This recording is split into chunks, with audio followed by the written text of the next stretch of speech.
Hey, for all of those who like to make homemade vinegars, it's really simple.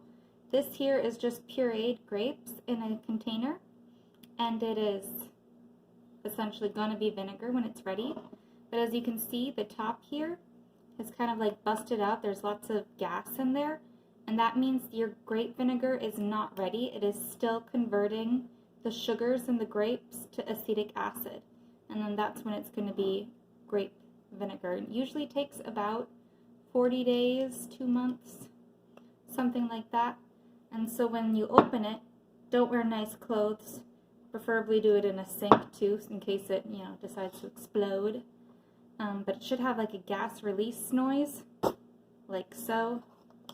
And then just open it and allow more oxygen to get in, because the bacteria that is making all the conversions of sugar to acetic acid needs oxygen. So it is good to open it every once in a while. Now this one is a pure, already strained vinegar, and as you can see, it still has like some mother bacteria over it, and I wouldn't call it vinegar just yet, because when you open it, there's that release of gas. And just keep introducing oxygen to it to, give that bacteria that's working hard in there some oxygen.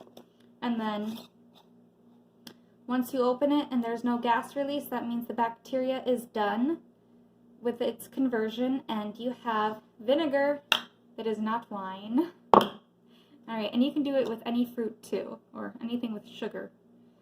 So, yeah, hope that helped.